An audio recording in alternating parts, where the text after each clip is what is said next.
Aries, to save some time, I already shuffled the cards and laid them out. I'm using a Celtic 10 card spread that allows me to look at past, present, and future influences. And as always, I'll be going over each card to teach about it. And so that you not only receive your message, but you start to build your own intuitive kind of relationship with the cards, because that's what this channel is all about, is about sharing tarot for our betterment and to help guide us. And also, Aries, heads up, I just got to say a big thank you to all the people that watch, have subscribed, liked, commented. I truly, truly appreciate it. My gratitude is just, I can't even tell you. It's so overwhelming. Just so thankful. Okay. And I kind of want you to do the same to yourself this week. Okay. I want you to give yourself a heavy dose of nurturing and appreciation. And most importantly, take an honest look at the things that might be holding you back from moving forward. A realistic viewpoint is really needed this week as part of the regroup and refresh. And I most importantly need to kind of get over the heavy thinking and the negative thinking that you're kind of putting on yourself from telling yourself you're too tired, you don't have the wherewithal to do anything, you don't have a way to move forward. It's kind of all that negativity that's built up a big roadblock in your own heart and your spirit. And it's kind of really, it's manifesting in a way that's not for your betterment this week, okay? And I really want to get into why I'm saying all this. So that first card placement is the beautiful Page of Pentacles. The first card placement, the significator placement, is a general gist of the overall reading, and it's a beautiful card to kind of give you a vibe of how the week should go. It's the planting of the seeds for your tomorrow harvest, right? The Pentacles is a domain of earth signs in the material world: home, family, relationships, career, our bodies, our community, all fall under that domain of the Pentacles. And he has a new approach, a fresh approach. He wants to go plant a few seeds. He doesn't mind planting a lot of seeds to see what kind of sticks and doesn't stick. He's just all about just sowing the land and spreading the love for his betterment for tomorrow, right? Okay, and that's a reflection of kind of like the inner core of who you are. You're ready to just kind of take off. And I'll say this as well, too. I'm just going to hop around a little bit, Aries, because in the seventh card position is the way that we're feeling about ourselves. So I got this overall vibe. I want to be planting new ideas for tomorrow, for our harvest. I see the potential and the opportunity that's kind of laying before my eyes. And the seven, in that how we're feeling about ourselves, we got another page here, that upsurge of energy in the creative now. And this is kind of my reflection of Aries in a beautiful state, because you're the fire sign. Imagination, inspiration gets taken off here. You're the Wands domain. It's going out exploring new lands as well here. His brother is already ready. He's saying, hey, I chose this landscape, I'm going to plant my flag here, kind of thing, and my new ideas for tomorrow. And the page says, I'm still looking for my land. Let's go see where we're going to go. So you got this duality right there, and cut yourself some slack here. If you don't have everything fully formulated, but you know some sort of shift is going to take place in the material, still let the imagination fly here, because he's got still more adventures and lands to explore, and you want to. And this is why I'm saying, you're saying to yourself, oh, I'm too tired, I've already done so much, and how can I do more, and blah, blah, blah, blah, blah, blah, blah. The second card position is a crossing card. So it's not allowing the page to kind of go do his thing and get in the sunshine, get his feet in the grass, and see where the potential is of tomorrow. Because the Nine of Wands is a completion state. It's starting to complete the state in the minor arcana up to the 10 number, right? So we're coming through a cycle of our creative, again, the fire domain, is coming to an end. So you know one chapter is kind of ending of that creative idea that you've taken to the 9. So pat yourself on the back instead of looking at you're so tired, because that's a reflection of the 9. I get it, because it really beats you up. We all get beaten up in the journey of taking any kind of idea, including ourselves, out there into society and community. But you really gave it a real wherewithal, and that's part of the 9. It's saying, great job. Let's move on to a new direction. Let's get our little, in my deck, you're in the rough waters. You know, all your wands are aflame, but you're ready to get on safe harbor, get into steady earth again. So that's going to really be magnificent for a ram. So don't undermine or talk to yourself in a negative way, because it's just going to kind of paralyze you in that state and keep you in a rut. And I don't want you to stay there. So flip the 9 up thing on the side to the page, because the 9's got a lot of experience. Like, let's say you have new ideas, in which they definitely does, and you need to go to ABC, and you're like, oh, I have to go to ABC. But that's okay. You know how to do ABC a lot sooner now, a lot quicker, or at least a lot more clarity, right? So trust this instead of telling yourself doomsy, doomsy. And I'm going to validate it here in the third card placement. What I like to say is God's placement to how to navigate the week is the Queen of Swords. She's great for legalities, contracts, and business, all that kind of stuff for her domain. She can keep an emotional distance and have feeling. Well, maybe not a little feeling even, but she definitely has a lot of strategy and analytical thinking under her tool belt, right? So she offers that kind of emotional distance where we need that kind of a oversight or a look at something. But 9 times out of 10, when she appears for me, especially in kind of a significator place here, we're trying to go for that ideal of perfection. We're trying to have our own ideal of what everyone else needs to achieve, including yourself. And it's not a realistic one because she's sitting on your shoulder, like kind of crabbing out, like you should be doing this. She'd be and she's flowing emotion. She doesn't want to have emotion. She doesn't want to have feeling. She's got that big sword of intellect and she wants to rule it. She wants to stab you. She wants to stab other people. She's not really fair and just in the non-exalted place because she doesn't use the emotion. And the thing about her, she's literally talking to you. And she's kind of your inner voice that I need you to kind of kick her to the curb and get her out of there because you're not going to come to the joy of the pages here with this gal there. She's the cold water on any party, right? And I'll say this too, just because we're at the top here. In the ninth card placement, our hopes and fears is the Nine of Swords, another dynamic about ourselves. The Nine of Swords is a nightmare card in tarot, and you have worked yourself up into a nightmare about all this stuff. You know change is happening. You know you want to change, but it also too maybe part of it's not changing the way you want it to change. But you've got to let go, let God here, little Aries. Okay, you can't rule it, you can't micromanage it because that's kind of this breaking point right now. All God needs from you is just to be able to focus on what is it that will make you happy, because I don't think you fully feel that out yet. And that's why I think in our hopes and fears, which something should be joyous, it's really just kind of paralyzing us and sticking us in one place. And I'll also let you in, the Nine of Swords is a nightmare, like I said, but the nightmare, we're generating it in our own head. We're the one that's starting that fire up there and like just destroying everything. So get to that garden state like the Page of Pentacles. Get rich land, toil the soil of your brain set. And every time you start to get a negative thought, replant it with something beautiful and tell yourself how wonderful you are, how smart and creative you are. And you're ready for that new journey and you're ready to lay it at God's feet to say, hey, this is what I want. Let's make it happen. Because you've been fighting that because you've half started, half pulled back, half started, half pulled back, so it's like, okay, so then if you really wanted something, then it would have really gone into a full start. So let's see where this full start next goes, because God's giving you a chance on the new wheel of time, and that's a beautiful thing. All right. And what's really nice here is in the fourth card placement, in the base of the matter, I like to say our gut feeling. So you got some insight here.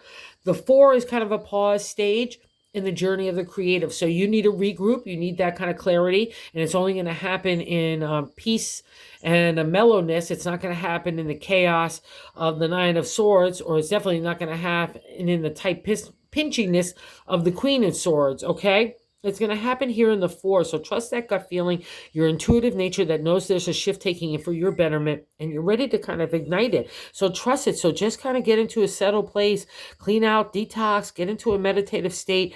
And the 4 gives you that validation that you've built a firm foundation in the creative. So whatever direction you want to take it next, even if something completely different, trust it. Stop trying to micromanage it because it's not in your hands anymore. And the 4 also says there's people around you that are like kindred spirits, other kind of soulmates that think alike, like you have your same character, your moral set, your values, whatever that case may be. That would be a reflection of the 4. So trust this as well. And if you're looking for that kind of dynamic in your life, don't be afraid to venture out here as well, because maybe you're telling because it's sitting under the 9, oh, I can't, or I've had too many past experiences that weren't groovy. Stop. That's all about the cycle of life, Aries. That's my ram friends, okay? Let's not pull out those horns there and be so stubborn. All right. So the fifth card placement is just another reflection of how much is stirring in you. And maybe this even scares you a little bit because the fifth card placement is what's leaving your life. I'm sorry. And the Knight of Swords is let's take the journey of our thoughts. It's kind of like thoughts on thoughts a little bit. It's kind of like the page two. It's like it's a rattling of the brain to kind of like the dead leaves off a tree that need to happen, right? I need to shake it up a little bit so I can get all that debris out of there so I can get to new growth, right? That's the night. That's the night's job. And that's what's been happening to you. It's been stirring up not only your brain, probably your life in a lot of different ways as well. But that's the whole part of the change. So you can't fight this, okay? Because that's, you already know it's happening. I know you know it because you can feel the ground shifting beneath you. But you also know it's for your betterment. So wherever that's meant to leave, okay, let's not be cranky McGanky, because here's another reflection of being cranky McGanky. Because in the sixth card placement is what we're feeling right now, okay? In the Nine of Pentacles, again, another reflection of ending up a minor arcana. So the end journey in the area of the domain of the Pentacles, family, home, relationship, work, ourselves, community, the way we eat, the way we drink, everything's coming up and wrapping up into a new circle, right? But this guy's a lot more confident, unlike the Nine of Swords where we're a complete mess in that chaos of the mindset. You have an inner confidence about you, so you know you have some props to build something onto the next thing that you want to do. You have some gold coin there. It's a reflection of all the kind of skill sets and the know-how that you have, and maybe even cash as well to bring forth to do something new, okay? So don't be afraid here, because like I said, in the seventh card placement, the way we're feeling about ourselves, these kind of nines open up the door for the new possibilities. It's just the wounding up, and you've got three of them, which is just crazy out of a 78 card deck. The Page of Wands is not going to be still, because it's you. When you start to get that creative flame in you, there's nothing that can stop an Aries off you run, right? So allow that enthusiasm, excitement, which I guarantee has probably been lacking for a while, is starting to come back to you. At the same time, it's a stirring of a new way, which can always be scary for anybody. But let's ride with it, like that surfboard on the wave. You're already on it. You could jump off and try to micromanage it and flail your way to shore. You'll still get there. Or you can still just ride on the surfboard with God and say, let's where this go, because it's always for our betterment, right? Again, it might not be the way that you thought it was going to outlay, but that's part of the journey here. So God keeps it interesting. So let's trust that as well. That's the Page of Wands. And in the eighth card position, how other people look at you is the Eight of Cups. So other people already had a little insight into you that you start to become aware. The eight is a refresh, rejuvenation in the area of the heart. We're coming out of a dark time of testing areas of the heart. Again, in the eight is almost at the 10 conclusion. So another wrapping up of another cycle in the area of the heart. So you got the swords, the pentacles, the wands, and now the heart. You got it all, Aries. So you're not going to avoid this new turn on the wheel. Oh my God. And then we got the bonus card, literally the turn of the wheel. So anyway, so the eighth is how other people look at you. Oh, eight, that's awesome. So again, another affirmation that we really need to follow the refresh, rejuvenation. And even this card could feel a little fast sometimes, where we're not ready to move in that new direction immediately. But that's God's kind of like universal push of a good way to say, let's get back out there, guys. Okay, and it's because our heart and how other people view you, they see you making this change, but they also see you have grown into somebody that you should be proud of. Okay, that's a reflection, like you're ready to do things for the heart that might be different for you, but it's also what you need to do for yourself too. So buy into that vibration, Aries. It's for your betterment, and completely don't buy into the nine position of the Nine of Swords. Nine there. That's crazy. So anyway, we need to get rid of this. So the only one that can, like I said, is the only one that's generating those thoughts, and the only one that has domain over those thoughts is yourself. So let's clear it out. Get into nice, beautiful pastures. Let's go plant some beautiful flowers, some apple trees, vegetables, anything again for our betterment that makes us feel good. Your wishes and dreams, put into that landscape as well. Again, because God doesn't want us to have us living there, all right? Wants us to move out of that. And I'll also say this, just because it's sitting next to the Nine of Swords there, the Nightmare card, the 10 card position is the Devil card. It's a major arcana card. In the exalted state, this gets funky with the Devil, is you're being tied to old habits, old way of thinking, including people and situations that no longer serve you. You feel like, again, we're telling ourselves we're tired. I don't have the wherewithal to start anything new. I don't want new dreams. I don't want new wishes. I've got myself into a mopey-popey state with that Queen of Swords. Again, sitting next to the devil. That there might be a reflection that you look at people as a devil, or you want your revenge in certain ways. Do not go there, because that is not your domain. God and justice and karma only handle that, not you. That the devil is about you. It's the things that you feel chained to. Bad habits, addictions also fall under this domain. Things, like I said, just not looking at things in a positive light. It's that negative thinking, and it's aimed at us as well, because it's sitting next to that Nine of Swords. It's going to get an extra dose here of messaging. All right. So I really want you to break free, because in the non-exalted state, we are breaking free. We're giving up those bad habits, bad addictions, bad types of negative thinking. Also, bad habits like that keep us stuck in situations or with people that no longer serve us, or our own bad habits. I've had serious addictions in my life. I know exactly what that's like to break that, you know? So wherever that is, it resonates for you. That's kind of what I want you to do this week, because that's what's causing the nightmare. It's causing the Queen to appear. It's causing all this kind of negativity, including telling yourself you're too tired.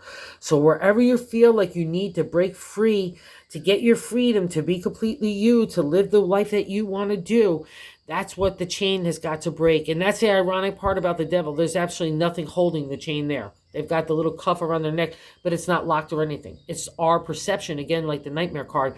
It's our perception of situations and people and things that are in our own selves, too. We have to look at that, release shame, embarrassment, all those kinds of things that could get the better of us, you know, because sex also falls under the domain. So don't buy into anything in the non-exalted state. It's all there for your betterment, so you can break those chains. And it's time as well, because we get validation of this in the bonus card in the Wheel of Fortune, another major arcana card. And the Wheel of Fortune is the Wheel of Time, right? We've been on the downturn. She's a toughie McGuffey, because we've been on the downturn for so long. We almost can't believe that we're on the upturn again. And that's the Wheel of Fortune. It's like we're constantly looking over our shoulder. We know something's shifting for our betterment, but we're not exactly sure, like, we could trust it. We're getting our, again, that brings on that negativity of the getting tired or our negative thinking, because we've been through so much, and we're telling ourselves we've been through so much. I deserve this rest. And yes, you deserve the rest, but you don't need a wallow moment. You need clarity of your own insight, and then you need to be able to design that next move of what you want to do, because God in the universe is kind of waiting for you to get that all clear in your own head and spirit to deliver what you really wish, because I think that's still being formulated by you, and you need to kind of finish up these life lessons, which is really bravo, bravo. You're doing it, because the wheel wouldn't appear any other way. It's a karma card to me. So again, congratulations. Let's get prepared for the wheel's turn. It's already happening. Let's get ready to ride on the Ferris wheel on the up. Okay, you deserve it, Aries. So let's figure out what you just want. That's all you need to ask yourself. And again, get into that reflection of the devil, because it's a major arcana card. It's a life lesson that we need to kind of reflect on. Okay, you got this. Thank you so much for visiting the channel, and again, thank you, thank you, thank you. Oh, and if you haven't already subscribed, if you would consider so, it's been so great to grow the channel and meet other kindred spirits. Thank you so much.